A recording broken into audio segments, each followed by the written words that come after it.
Thousands of years ago, China was very different. There were no big cities or fast trains. Instead, small groups of people moved around to find food by hunting and gathering. But around 12,000 years ago, something big changed. They learned how to farm.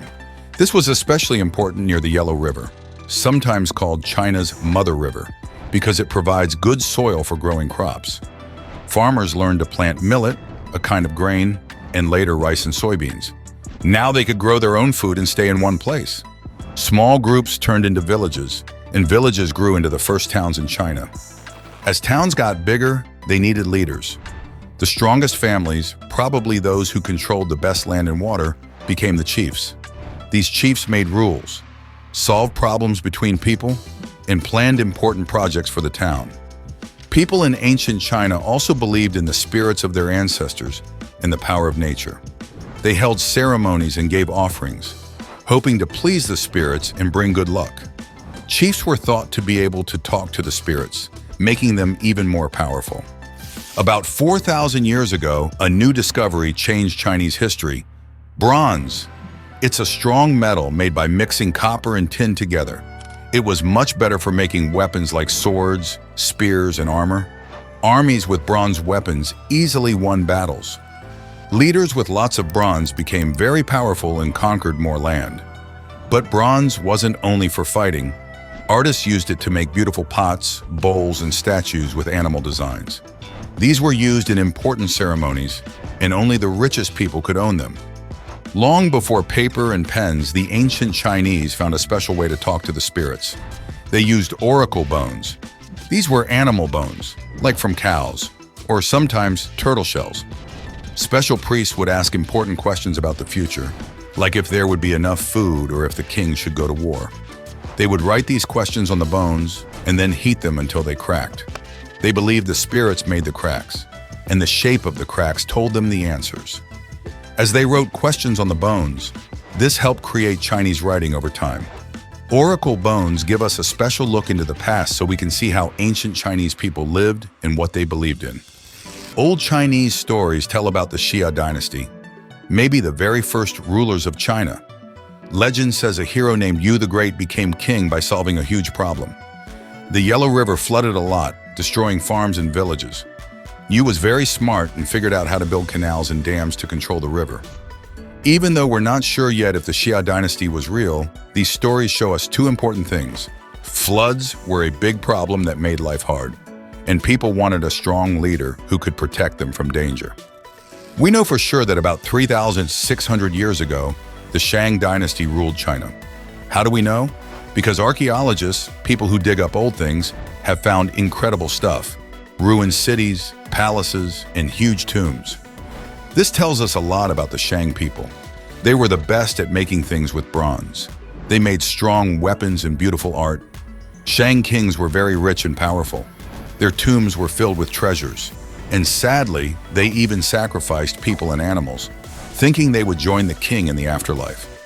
We also found thousands of Shang oracle bones, which tell us about their wars, their ceremonies, and what they believed. The Shang dynasty ended about 3,000 years ago, when a new powerful group called the Zhou dynasty took over. The Zhou had an important idea called the mandate of heaven. This means that the right to rule comes from heaven, the gods, and a good king has heaven's support. If bad things happen, like natural disasters or people rebelling, those were signs that a king lost heaven's support and it was okay to overthrow him. The Zhou ruled China for almost 800 years, a very long time. Zhou kings weren't always in complete control. Over time, local lords, like local leaders, became stronger, and China split into many smaller states. Even though there was division, important ideas grew during this time.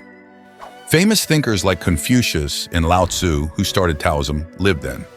Their teachings still impact how Chinese people think today.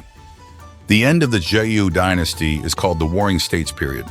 It was a messy time of lots of fighting, about 20,500 years ago. But even during war, technology got better. People learned how to work with iron, making even better tools and weapons. Inventions like the crossbow and horse riding changed how wars were fought. States competed to be the strongest, so they tried to have the best government and attract the smartest people. The Warring States period ended over 2,200 years ago when the Qin dynasty won.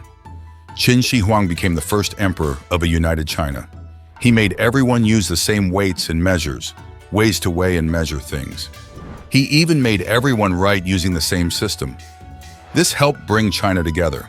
He also started massive building projects, including the beginning of the Great Wall, to protect his empire from tribes from the north.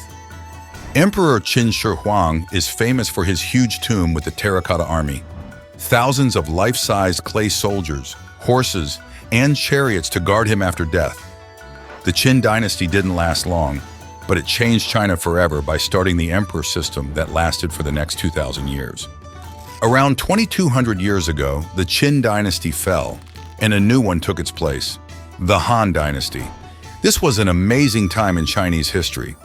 Han emperors made China bigger and stronger. They chose Confucianism, a way of thinking about order, respect, and following rules, as the way to govern. The Han dynasty also saw the beginning of the Silk Road, a huge trading route that connected China all the way to Central Asia, the Middle East, and even Rome. Trading brought new ideas and inventions to China and spread Chinese ideas to the world. One of the biggest inventions during the Han dynasty was paper, around 2,000 years ago. This was huge. Now people could write down information much more easily, and Chinese knowledge in literature, history, and science grew. Buddhism came from India around this time as well and became very popular in China, bringing new art and culture with it. When the Han dynasty fell apart, China split into smaller kingdoms again. Over the next few centuries, short dynasties came and went. Even though it was a bit of a messy time, art forms like poetry and calligraphy, beautiful writing, became even more beautiful.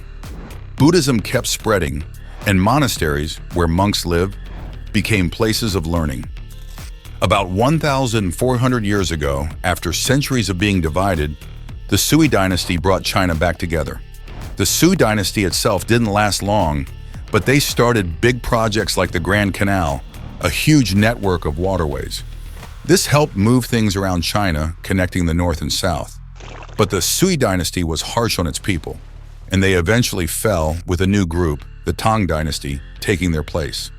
The Tang dynasty, lasting from about 1,400 years ago to 1,100 years ago, is another special time in Chinese history. Their capital, Chang'an, was a giant cosmopolitan city, one of the largest in the world. Art and culture flourished, including famous poets like Li Bai and Du Fu.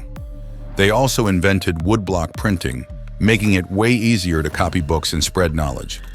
The Tang dynasty expanded China's territory and influence, and the way East Asia looked changed forever because of them.